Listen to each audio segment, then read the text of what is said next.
Hey Bitstocks family, it's Damien here, Head of Design and Brand with another Gravity how-to. This time we're showing you how to deposit funds into your account. Gravity is connected to the faster payment system and single euro payment area, so depositing funds is normally super quick, but it can take up to 24 hours. If this is your first time putting money into Gravity, you'll need to set up a transfer from your bank account to your Gravity account. Open the bank app, make a payment using your Gravity account number and sort code, and make sure to save the details for future use. Send your desired amount into Gravity and look for the deposit confirmation on your screen. As soon as the funds hit your Gravity account, you're free to start trading your pounds or euros for Bitcoin. All the best, and we'll see you again next week. Okay, hello everybody and welcome to another episode of the Bitstocks Podcast. And as you know, we're keeping up the theme. We're speaking tokens, have been for the last few weeks. And now we have none other than Patrick Thompson, the founder of, I can't say CEO because it's a DAO, right? The founder of the Gorilla DAO and also contributed to the CoinGeek platform as well. Patrick, my brother, how are you, man? I'm doing great, and I'm really happy to be here. Wicked. So do you want to do your own introduction first, a little bit about yourself? I can definitely give a little background for sure. So I've been writing about blockchain and digital currency since, I think it was the summer of 2016. But I mean, the way that came about is I was always keeping an eye on the space. The first time I heard of Bitcoin was in 2013 through a friend's Facebook post. And at that time, there was a good amount of material that was out for me to catch up on what was going on. So the guy already bought the Bitcoin he bought the pizza for 10,000 Bitcoin at the time. I was able to read about that. £500 million pizza now, right? the most expensive pizza. A lot of material was online about Silk Road and the darknet market. So I was able to read up about Bitcoin through that. But then it got to the point where I was looking at the price of Bitcoin. I was looking at the price of Ethereum, and like it just amused me how fast it changed. Like you could watch it and watch it go up $10 and down $10 in a minute. So I always kind of kept my eye on the space. And I really wanted to learn more about it. And I thought the best way for me to learn more was if I was able to teach other people. So I wanted to start doing freelance writing about blockchain digital currency. So then my first, I guess like big digital currency crypto writing job was with a website called Untitled.com, which is like a kind of a spin-off from Cointelegraph. I believe somebody who worked at Cointelegraph kind of forked out themselves. But from Cointittle, I did go to Cointelegraph. I wrote for them for a while. And then I guess it was probably sometime in late or maybe early 2019 when somebody brought BSV into my attention. I think I was having a problem with BTC fees, or I think I was maybe just complaining on Twitter about how high they were. As you do. Yeah. Right? and I think on Twitter, I just said something about how high the fees were. And then somebody responded to my post and just said like, hey man, this is something you want to look at. And ever since there, like just learned more and more about BSV. And for everything that I'm interested in blockchain, digital currency, especially the projects that people are building, it was just a much better fit for me. And I think that's pretty much how I got aligned with BSV, and that's where I am today. So 2013, why did Patrick resonate with the message of Bitcoin? So how comes you didn't just poo-poo it, throw it off? Why did it resonate with you? Well, I guess I did disregard it for a long time. In 2013, I was a junior in high school, so it was a Facebook post from somebody I went to school with, and the post said, I have 0.04 bit cents in my wallet. At today's prices, that's worth $40. And then he said, I think I'm going to throw a party with that money. Like that was the post, but that was the first time I ever heard of it. So checked it out there. But I mean, even though there was a little information out there about it, I think I disregarded it for a long time. It wasn't something that I got behind right away. And I think that kind of shows in like, I didn't get into writing about Bitcoin until 2016. So I mean, I think at first I did take a look and I said, you know what, not much is going on here. And beyond that, my very first article about Bitcoin was called "Whatever Happened to Bitcoin? Nothing Good," and it was published in a culture blog located in Philadelphia, and that's where I live today. But when did that article come out? Oh man, that came out. It was either the summer of 2015 or the summer of 2016. I think you can release that tomorrow, it'll still be relevant. As long as you exclude BSV out of the conundrum, you can release that tomorrow, it'll still be relevant, right? That's true. Tell me about the BSV experience. So you getting into BSV, someone introduced you via Twitter, but then what captivated you? Like where did you navigate from there onwards? So I think what I saw was on Twitter, somebody reached out to me. It was actually Chris Mezzacappa. If anybody knows who Chris Mezzacappa is, great guy. So I go follow him. But I think he had the reply post to me. So from there, I think I followed more people in the space. So of course, I found Josh Petty and I was following CoinGeek. And then I found, Non-Dual Randy and I was following Billy Rose. But after a while, and I think just engaging with a couple people in the community, they invited me to a chat room where tons of people working on Bitcoin projects were all together. And I think that was like a big, a pivotal moment for me where I was learning more and more. And at the time, I was also doing freelance writing for CoinGeek. So it was just a really good synergy in that regard. Yeah. How did that come to be? So the whole freelance writing for CoinGeek, how did that relationship manifest, cultivate? That's a good question. So I think it all goes back to Twitter, where they put me on to where I was put onto BSV, and I was always doing freelance writing at the time. Like I said, I was at Cointelegraph before CoinGeek. Before Cointelegraph, I was at a website called coinidle.com. And when I was learning more about Bitcoin and really immerse myself in BSV, I was like, you know what, I'm done writing about the Ethereum improvement proposals. I'm done learning about all this stuff happening over here. I'm going to start writing about Bitcoin BSV projects. And that's when I took my first deep dive into doing work with CoinGeek and really learning more about the companies within BSV and what they were working on and really trying to educate myself on that and write more about that. Wicked. So BSV, now you're part of the BSV space, right? And this is more as an educator, as you were saying. But when did it switch? When did it switch from being an educator to now I want to build something and have something out there that be involved in from a product standpoint? How did that, was that always the plan really? Just biding, waiting your time, seeing what inspired you? Or was this action one of frustration? And you was like, screw it, I'm gonna do it. So how did Gorilla DAO come to be, basically? That's a really good question because, at first I was always interested in information products. Even if it wasn't me writing articles, I was always interested in maybe helping my friends who wanted to put a blog post out. Yeah, man, I could take a look at this. I can edit it and give you some feedback. So I was always interested in new information, especially in emerging markets. That was always something that interested me. So that was something that was being written for a time, me putting articles out, me helping friends write blog posts, whatever. But I think the real switch happened was when you see, I think when I saw, the projects that take place on other chains, where we're always saying hey, BSV we have unbounded scalability. We have so much better transaction throughput than these chains, but we didn't really have anything to show for it. So I think it was out of frustration. Yeah, there are cool projects on other chains. I think that's for sure. There's people on other chains who are really trying to create good businesses. So I don't think it's all bad over there. But I saw what they were doing. And I was just like, there's no reason that we can't be doing something like this. And I think an idea that always caught my attention was a DAO. And from there, I'm just like, okay, as soon as tokens hit BSV, where it just enabled all these businesses and services to come about where you could implement tokens into the business. I think that's when I really took it and ran with it. It's time to create it. So why a DAO? Just for anyone watching, decentralized autonomous organization is what a DAO is. So why a DAO?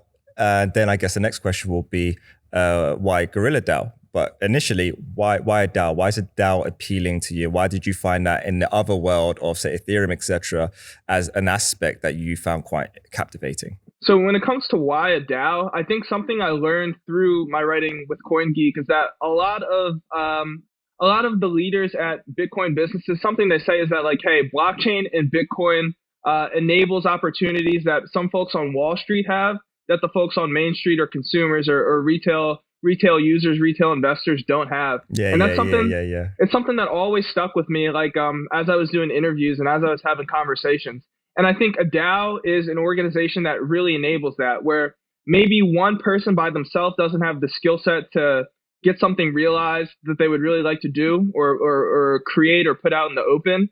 And I think when the community comes together and just has that strength where, you can piggyback off the strength of one member and your skill set complements another member's skill set in such a way where you actually can create. I think that's what really inspired it to be a DAO. That I think a DAO really is a realization of what a lot of people would say in my conversations with them. Hey, this gives you the tools that folks who on Wall Street or maybe accredited investors or just something that regular people don't usually have the access to doing that they can finally create for themselves. So that's why I went in the DAO direction. Now, when it comes to Gorilla DAO, I think that's kind of just like the naming aspect of it. Market, by the way, the marketing aspect is fucking awesome, dude. I was like, what's this fucking gorilla token? Everyone's talking about its ape token. And then everyone started putting a gorilla emoji, right, on their hand. I'm like, what is this fucking gorilla thing? And that's genius because it made me want to look into it, right? And find out what everyone's hyped up about and what people, and also the website's fucking awesome as well. So like, run me through the logic with that. Okay, cool. The gorilla aspect, probably a marketing grab. But in terms of the philosophy behind the DAO and what this DAO is going to stand for, what is it? How does that work? And what's the intent? So I guess when it came to naming the Gorilla DAO, something that I'd see across people investing in equities or people investing in other blockchain digital currency projects is sometimes, especially during the DeFi summer, you'd see this on Twitter all the time. People are like, all right, I'm going to ape in. It's time for me to ape in. So then I'm just like, people are creating these weird Ethereum tokens like Pickle Finance and Ham Finance, but no. Yeah, no, unicorn swap, but like nobody, and they're all saying they're aping in, but like nobody went for the low hanging fruit that could have been Gorilla Finance or like Ape Finance. So I think it was a little bit of a play on that, where it's like, okay, we're gonna be the Gorilla DAO and it's the ape token. You can ape in, and I think it did work out nicely because it does have this sort of meme marketing angle where there's just a tons of, I'll just call it like guerrilla content that exists on the internet where, Planet of the Apes is out. Literally guerrilla marketing. Guerrilla marketing, just like what you wouldn't expect, so there's like the Planet of the Apes stuff that's out. There's like a new King Kong movie that's coming out, all the Donkey Kong stuff. So like it really did, it really went into the fold nicely and it helped promote the message. Cause like you said, people were putting it on their timelines. It was all over Twitch at one point. And I think that in itself was like an idea that had gravity that just brought more and more people, got them interested, got them asking questions. They wanted to learn more. And I think that was beneficial to the DAO in terms of we had a lot of new members. We still have new members coming each day. Right now, there's probably around a little under 200 members. So it's really taken off. And like it was good to see that come about. But when you say members, what does that mean? So to be a member of the DAO means that you own at least one ape token. An ape token gives you membership rights in the DAO. It also gives you voting rights. So you can increase your voting rights through more ape tokens. But to be a member, the actions that you can do at the moment is you can create a proposal and you can vote on a proposal. And then the proposal pretty much governs what the DAO does as an organization. Yeah, run me through that. So when you say create a proposal, where, how, what, how do I put it forward? So what does that mean, create a proposal? So right now, the Gorilla DAO operates through a chat room that we have on our own website. But something that's being worked on is an on-chain voting system. I actually demoed it last weekend, and I don't want to say coming soon, TM, but like you'll see that in the next few days. You'll see it in the next few days. Josh has got everyone so apprehensive about fucking saying coming soon, ain't he? It's like no one's allowed to say coming soon. Like Josh is like, no, listen, it's a meme now. Don't say coming soon. It really has become a meme. So like it's funny, but you got to be careful. Yeah. So it's on a chat room at the moment, and you create a proposal and a channel that's titled Voting Booth. And I'm trying to think of an example. But let's say like somebody says, the Gorilla DAO should put X amount of money in its treasury to contract this developer to build this for the DAO. And then the voting system is very primitive at the moment, where we have a mechanism that people can give it like a thumbs up to vote yes and a thumbs down to vote no. And then through there, as the community manager, one of my roles is to like some of these processes are manual. So from there, I see who upvotes, I see who downvotes, and then on my Excel sheet that I have that tracks the Gorilla organizations, how many members are in there and how many ape tokens they hold. I add up, did this proposal pass? Did this proposal fail? This is how many votes went toward a yes. This is how many votes went toward a no. So that's what creating proposals and voting looks like at the moment. But, like in the future, we do hope that everything runs on smart contracts, which have existed on Bitcoin for a while now. But I feel like up until recently, there wasn't this very high demand that like, hey, there's quite a few businesses who need smart contracts integrated in what they're doing now. And I hope that really accelerates the implementation of that, or more people learning how to implement them. So there's a treasury, right? So Right. DAO has a treasury. And then everyone's putting forward ultimately a proposal in order to invest the treasury capital. Is that what you're saying? Well, not exactly, because the thing is, not every proposal has to be in regard to the Gorilla DAO's treasury being budgeted somewhere. So right now, actually, a lot of the proposals are still in their early stages in the sense that people are trying to hammer out guidelines. I've seen some members call it like, we need our own sort of set in stone, you know? We need some mechanisms that really prevent like a vote being thrown, or mechanisms like something that passed with flying colors, of course, is like, no member can vote to have the Gorilla treasury drained to their wallet. You know, like you're just not allowed to create a proposal like that. Yeah. So a lot of the proposals we see at the moment are really just like a very loose set of guidelines, and I guess it would be called the token economics of how the Gorilla DAO works and operates. So what's the Gorilla DAO doing in 12 months from now? That is a good question. So I think what we really need and what we're working toward is we need big projects on our roadmap that we put together teams and they work towards solving them. Objectives that can be accomplished and realized, and we can say, hey, this was successful, this wasn't successful. So at the moment, some of those things that we have that pass and that, we're organizing teams around so people can really put their heads down and start working on, it's like an NFT project has passed. There's a lot of proposals that passed regarding like crucial infrastructure, like things like people want a token tracker, that sees how many tokens are in circulation at the moment, and they want that like updated in real time. So a lot of it is like, I guess, early software in terms of hey, this is what, right, like some pillars of the DAO, like that we need in place for things to be easier down the road. You said the magical words, 3 letters, NFT. Yeah, right, so, man. So in terms of proposal around NFTs, can you elaborate anything around that? Or what's the DAO's plans around NFTs? So that's in its early stages as well. And, we have a lot of really good artists in the Gorilla DAO, and I've seen some of their work. But the thing with NFTs, just like in the market in general, is I really think they're still finding their fit. I don't exactly think that we've seen the best use cases for them yet, whether it be on other chains. I think a good start is what Twetch did and what RelayX is doing today. It's what RelayX is doing today with their Relay card, where it's like, hey, there's a physical item that you can own in the real world, and it's correlated with a digital item that you could have, its representation of the unique hash on the chain. But we're still learning from what other people are doing, still figuring it out. So I'm tight-lipped on the Gorilla DAO NFTs. Let's go into. I'll let you get away with that. It was a nice segue, by the way. All right, well, I'll let you get away with that one. Let's go into a slightly controversial subject matter. CoinGeek's article yesterday on NFTs, quite aggressive. I agree with basically the message that they're trying to put forward. There are points of consideration, right? But the way it was delivered and the tone in which it was delivered, I found quite aggressive and negative. Now, how did you perceive the article about NFTs and the legalities around NFTs coming out of CoinGeek?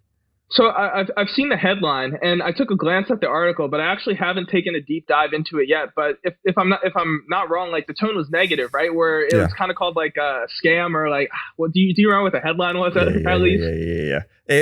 I can't remember the headline, but the basically it was, you're going to jail.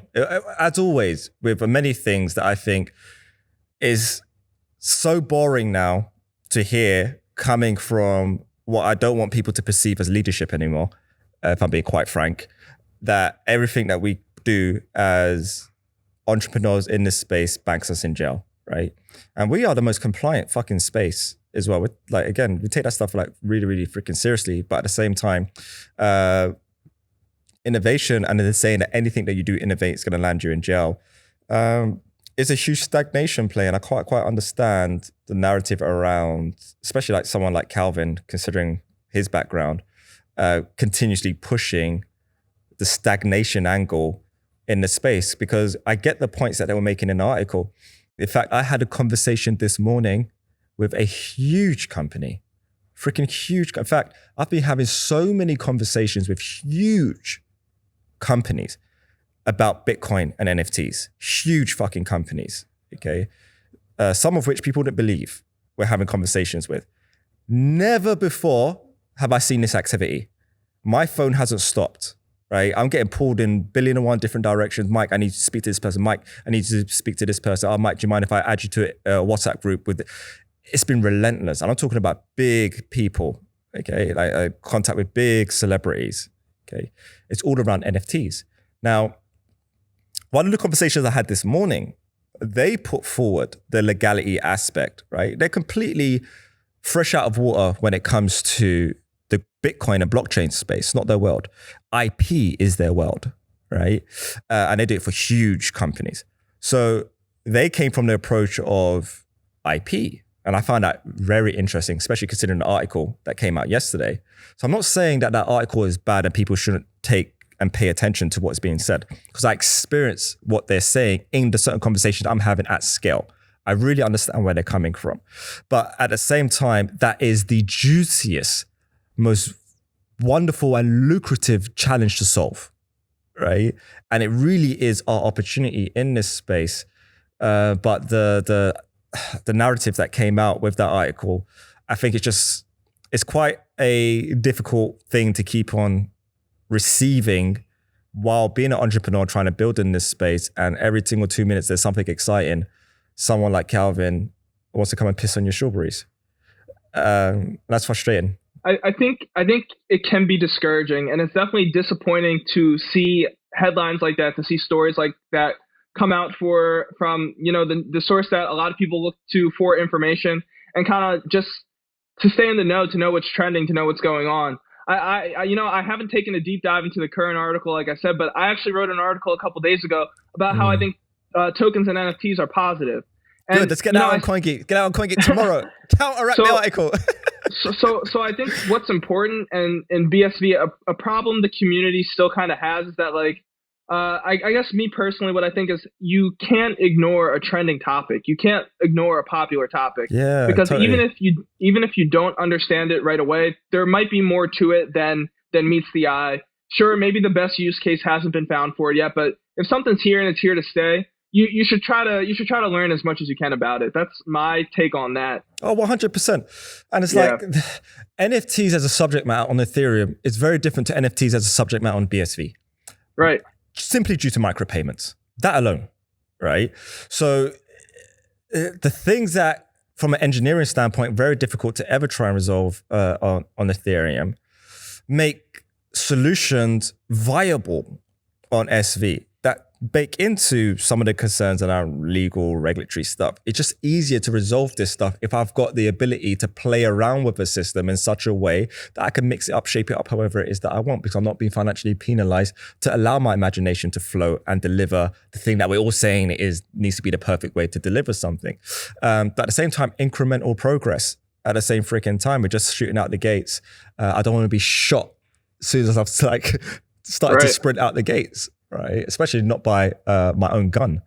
I don't expect to be shot as we're sprinting out the gates. Is there any concerns or things that you've taken into consideration due to the Gorilla DAO and around the whole legal narrative? Yeah, so in that regard, we made zero promises. When the Gorilla DAO launched and when the website went up, and when you read all the information, what you're buying is a utility token. And the utility is you get this membership right to the DAO, and you also get voting rights in the DAO. And, that's all we said, and that's all you get. Now, I do think it's up to the members of the Gorilla DAO to discuss if they want the DAO to have future utility, but that's not something that we said right out of the gate or anything along the lines of that. Something that I do think is positive, too, is that in Wyoming, in the United States, that they're looking to pass a DAO bill. Yeah. Where, a DAO becomes an organization that's recognized the same way that an LLC is recognized, or that a corporation is recognized. And I think that's positive. So I think, these are things that we're looking at, and we're really eager to do it if that bill passes. I think it has to go through one more vote. Where are you based in? Where are you based at the moment? I'm in Philadelphia. Philadelphia. How's things in Philly? In terms of everything's all good and things are getting better. And as the weather's getting warmer, I think you see that people are sick of it. People, they don't want to be cooped up in their house anymore.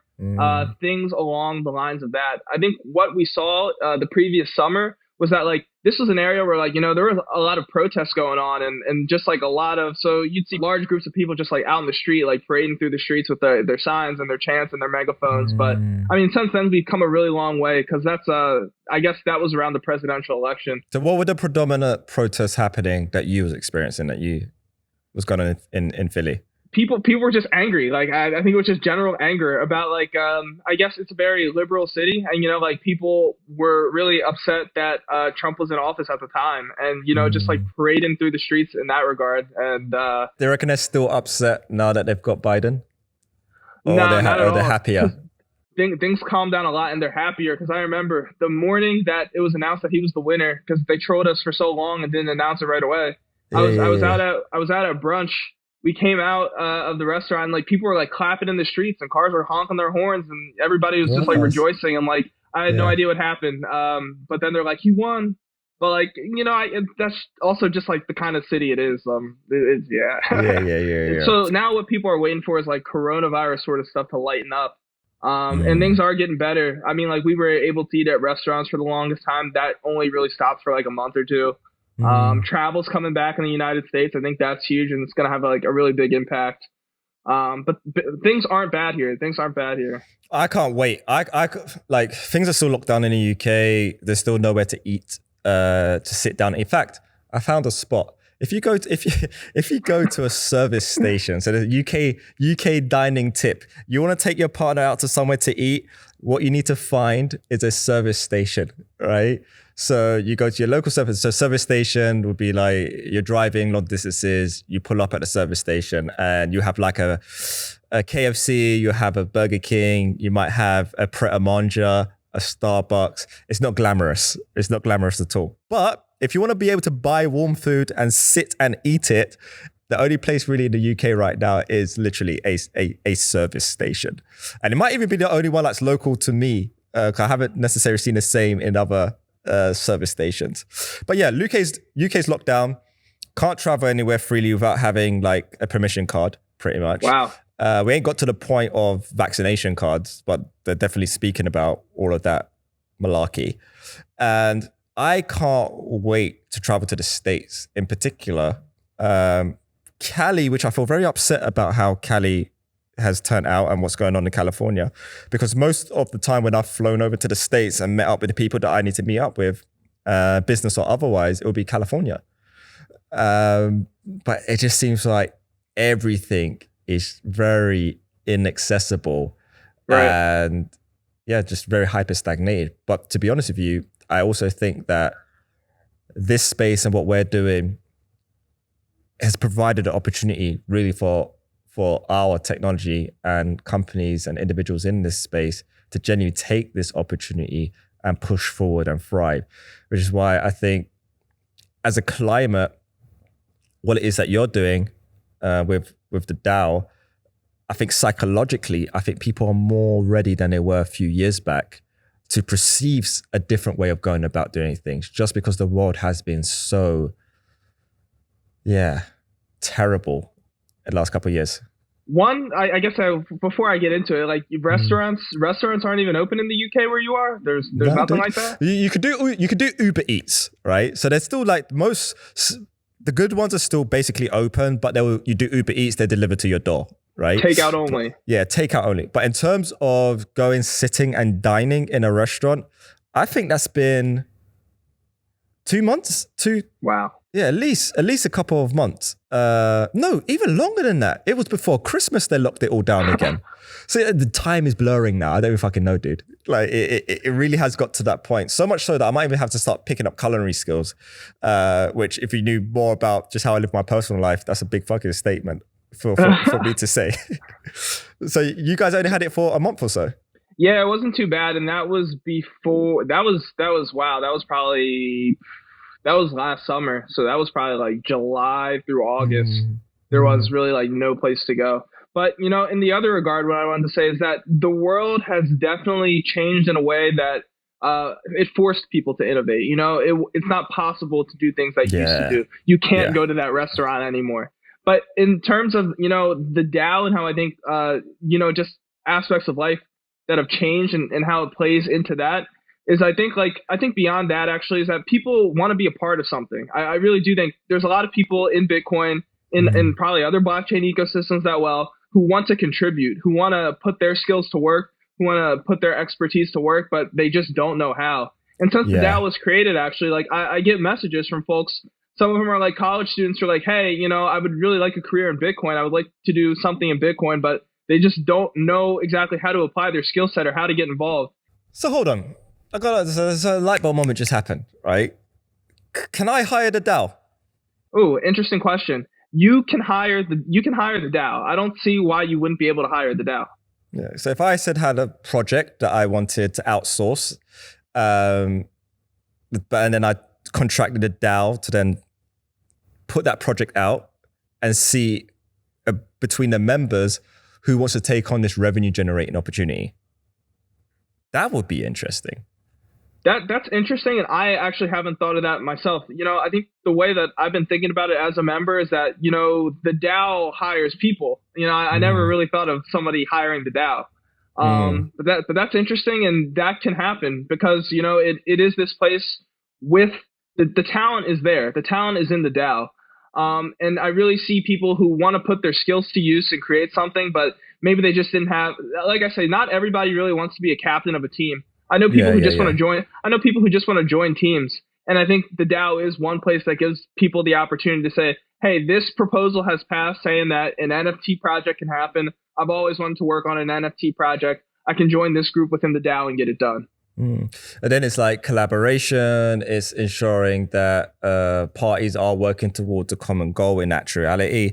Conceptually, I really resonate with it. Practically, I still see a huge bunch of challenges that will be if they're resolved, it could be incredibly interesting. Like the idea of why I say, okay, can I hire the DAO? I would love to be able to just drop a project in there and then see what you guys come back with, right? Give me timeframes, give me timelines, give me costing as to how much it's going to be. But then the thing that's going to bank my confidence is, all right, what assurance do I have that it's going to spew out the result that I need it to be at the end of it, right? And then who's going to take accountability if it doesn't? Would it be collectively everybody because the project hasn't been completed? If it's not being completed, then the funds ain't being released and the DAO's not going to make money. So something I've seen, I think you bring up a couple good points there. And, it's a learning experience throughout, and it's something new for everybody. And something I'm learning and learned right off the bat is that even though it's a DAO, it's leaderless, but people like that organization. People like that hierarchy for some reason. So as soon as it was started and people were joining, we have people saying like, you know what, we need a group of core gorillas who kind of lead the way. But then, me as a member, I can only say what I say as a member. I have the same amount of power as everybody else. But I thought like that's not the point, because like if that was what we wanted, a business could have been started. It wouldn't be a leaderless organization. But what we've came to is that I just call them working groups. But the working groups, let's say the team that's working on the NFT, let's say the team that's working on on-chain voting, they're teams in themselves. And some people have really put themselves forward as like, hey, I'm the team lead on this one. And I think things kind of fall into order in that regard. That's very interesting. I would love to be part of that. I need to join the community. I love to be part of that because my brain's now racing live on air with all these different potential ways of integrating with something like that. So yeah, that's exciting. Maybe we'll save that conversation a little bit later. Right?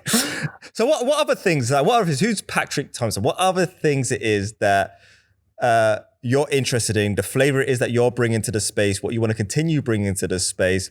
Like the next, in fact, mix all of that in with not just Gorilla DAO over the next 12 months. Really, this industry, BSV, your role in the industry and the DAO's role in the industry. Like, what does this all look like from your perspective?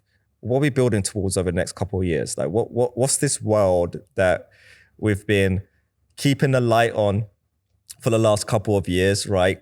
While everyone is like trying to blow our fucking candle out, right? But we've kept the light on. Yeah. And now I feel like this candle's about to like turn into an inferno, right? And it's gonna blaze, it's gonna light up. What does that world look like from like your perspective? and just an overall analysis on the space, because I think you have a unique and interesting kind of perspective on things. You've got a collaborative project with a DAO. You're writing with CoinGeek, right? And I see just through many conversations I'm having, the things that I'm witnessing online, like even my own feelings and sentiment, that I feel BSV is in a very exciting, the most exciting point it's been in my opinion. But also I see, I'm not gonna say divide, but I see differences of focus, right, in the space, way more than it's ever been. And I think you're going to see companies going in different directions, and you're going to see user bases go with respective companies in their respective different directions. What is, from your standpoint, do you see some of this stuff happening as well? Are you concerned? Where do you see it leading to? What does the space overall look like, really? Yeah, so it's changed a lot. I'll start like that. So at first, I think there was a handful of companies that existed that people were paying attention to, that were doing their thing. And that was the status quo for a while, you know, I guess since like, I'm just thinking back to CoinGeek Toronto, maybe that was 2019, 2018. Yeah. Like, you know, you saw a few people, well, that was my first CoinGeek conference. I saw, you know, I learned what everybody was doing. I think I saw you on stage for the first time in Toronto. Yeah. You know, I was learning what people were doing, and that was like a really strong start where people had their businesses and they were beginning to continue to build on them. And you know, I'll say that was the status quo for a while, because like I think for some time a lot of people had their attention on these companies. And more companies were being created in the background, and you always, people would say like, people would say things like, we're quiet because we're building, or we don't look at price because we're building. That was happening for a long time. But until recently, you know, I feel like a sort of renaissance has happened, where it's no longer the community just looking at a handful of companies, but there are a ton of Bitcoin businesses that exist now and that are being built probably as we speak, you know, more and more popping up, and people are working on really good things.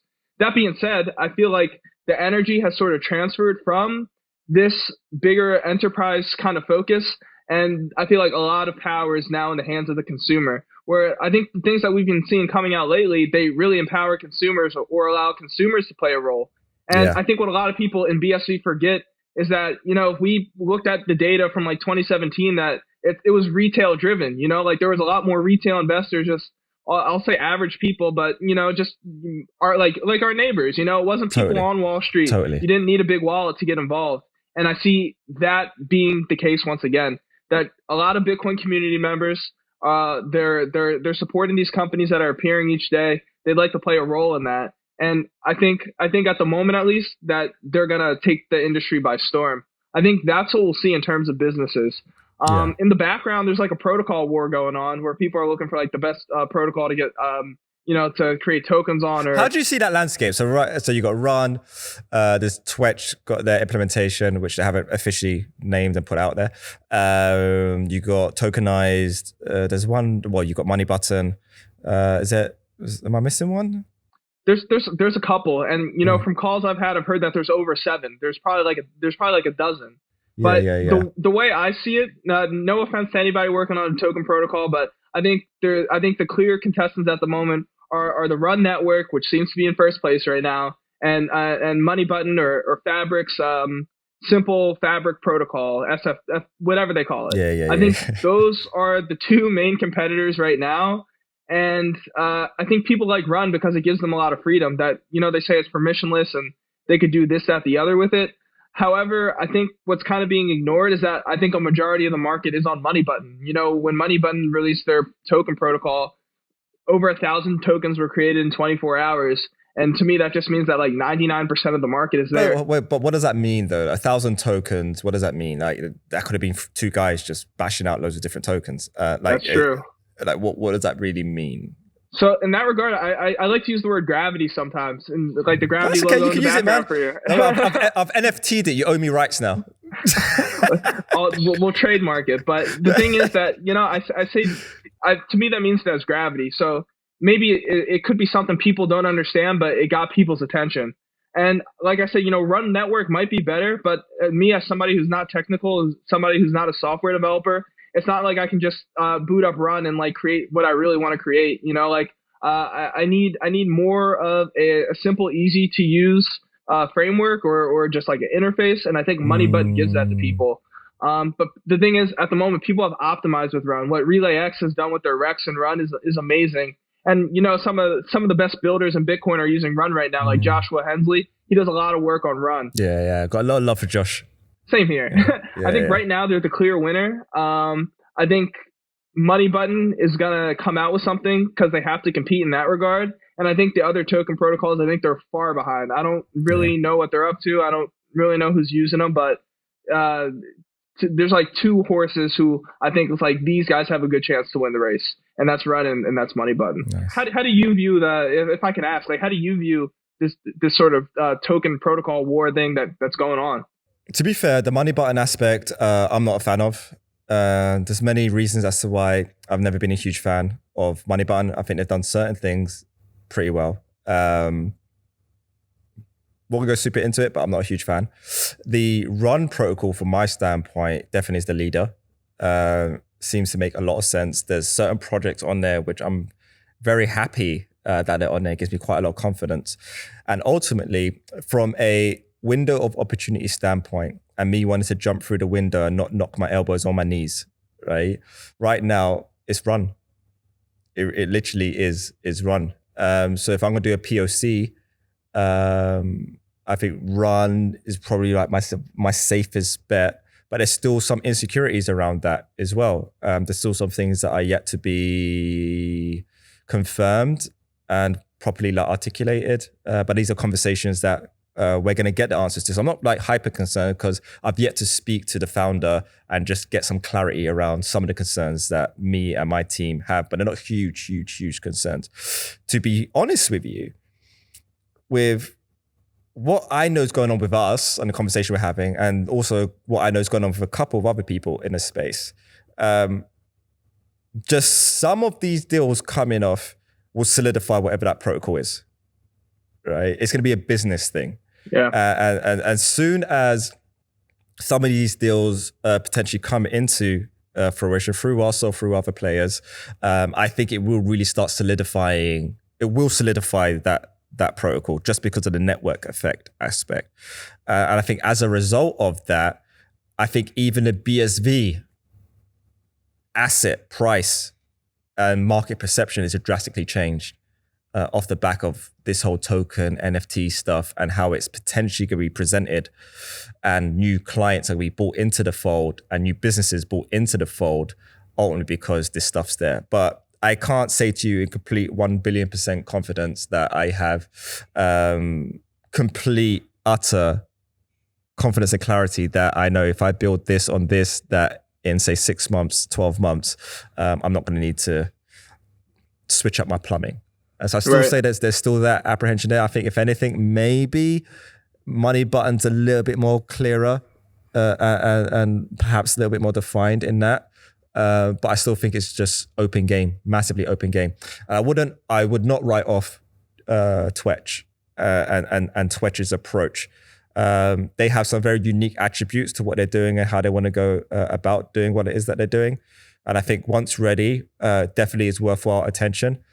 And also Twetch has a very dense user base in respect to BSV. But again, with that being said, it's going to happen based on, in my opinion, who's going to bring forward the biggest deal that was never part of crypto, is now part of crypto, and they bring that whole database with them. That would be the protocol. Yeah. Right. So I think right now it's not on you and I to even say what it is going to be. Whoever banks these big deals, that's basically what it's going to be. That makes sense. Yeah, that's definitely how I see it right now. But the buzz, dude, it's an all-time high. It really is an all-time high. And that's why I just really want to keep foot on the gas, really keep going at this. Yeah, I heed the messages around law, compliance, doing things properly, but I see these as very sexy conversations to be had, right? I've been having conversations with lawyers, etc., for years over more boring, mundane aspects of running the crypto business. And this whole notion of tokens doesn't fit outside of scope of the conversations that entrepreneurs have been having in the whole crypto domain for years. So this isn't some new thing. It's, oh my God, it's NFTs. Oh, fucking hell. It's this new big crazy fucking legal problem that we have to face. No, it's not. It's the same shit we've been speaking about ultimately for years. But what's really sexy is that you crack the concerns around NFTs from a legal standpoint, you unlock the best business opportunities. The best business opportunities. And I think that's a great thing. And I think that's a great, amazing challenge for us here in this space. I was really glad that we've broken out of that deer in the headlights stage in SV. And I think that's quite across the board and unanimous for most people from what I'm seeing. Maybe it's just my feedback loop. But from what I'm seeing, the whole, oh crap, law, am I going to get slapped for considering an idea? Shit, do I need to kiss the ring? What do I do here, right? And I think that phase is over.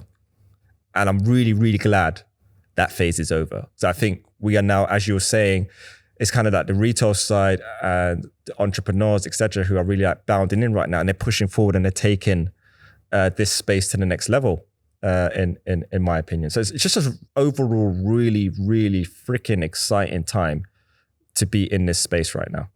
The energy is unmatched, that's for sure. We see people pushing boundaries and doing things that they were afraid to do in the past. I think the deer in the headlights is the perfect way to put it. Like, there's just so much conversation about it, and I don't think that conversation was necessarily productive or it wasn't helpful.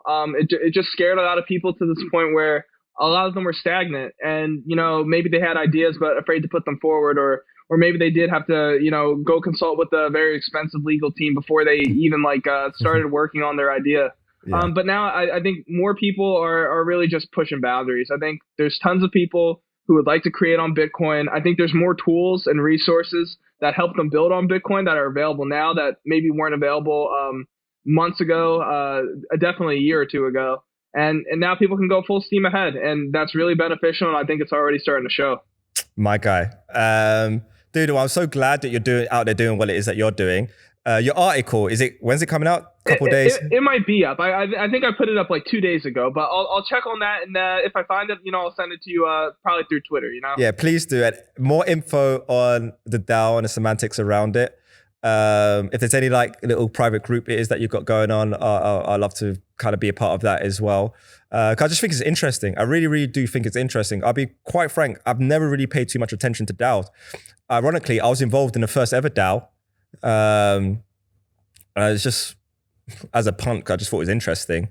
And I also witnessed the drain live, right? So I've tracked the history of the whole DAO stuff since the Ethereum days, then how that went then it kind of went off the whole subject matter. And it's only when you brought it back to the fold in terms of BSV, I was like, oh, okay, just DAO things re-popped up. I want to have a look at it, see what's going on, if it's really truly interesting. And I get it. I really do understand the benefit. But what I would love to really see is it spitting out stuff, right? And stuff going on. I'd love to be able to be involved and see, and for people to be involved and have real clarity as to hey, who is involved and how do I approach this? And if I do want to be a part of it, what does that mean? And what does the contracts look like? How do we get paid? And how does the organizations happen? There's all of these attributes to it, which again, super exciting things to hone in, resolve, and refine and perfect. But as a concept, dude, really rooting for you.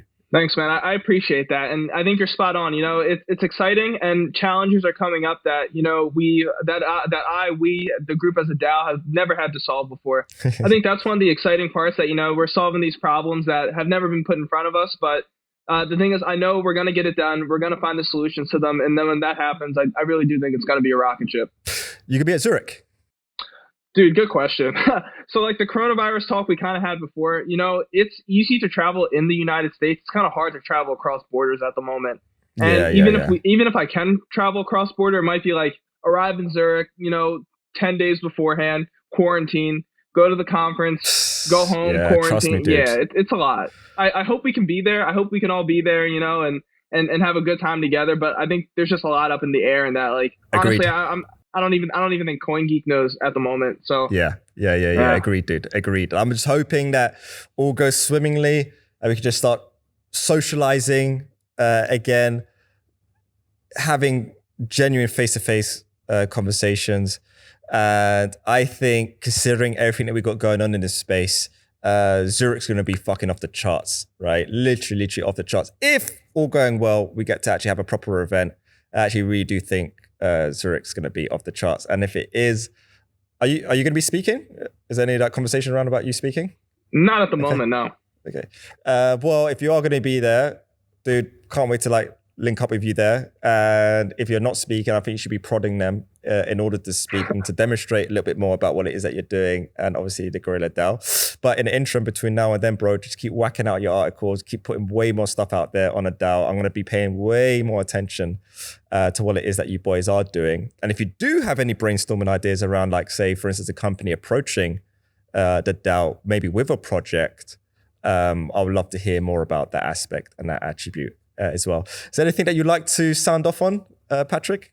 Last thoughts. All I really want to say to anybody watching is don't be afraid to go out there and find a way to apply your skill set. If you don't think if you're not sure how to do that, there's tons of people in BSV on Twitter, on Twitch, wherever you go, who are willing to help you find that fit. And everybody wants each other to prosper. They want to see you do well. We're here to help you. So if you're not sure, you'd like to apply your skill set, there's tons of places you can do that. I'm happy to help you. Just get out there and now is really the time to push boundaries, make Bitcoin better than it is, make Bitcoin better than it was. And we just got to keep moving forward. And that's why you founded a DAO. Literally, that little monologue right there is completely, you can see the philosophy applies completely to a DAO infrastructure. And that's literally speaking it into existence, bro. So more people like you, people out there building, have a concept and philosophy as to what they want to see from the world, and then building a tool that to help amplify and bring forward that philosophy, dude. So nothing but love, appreciation, and respect to you and everyone it is that you got around you, helping you bang it out and do what it is that you're doing, my bro. So thank you for coming on, and until the next time, everyone, peace, love, and light. All the best.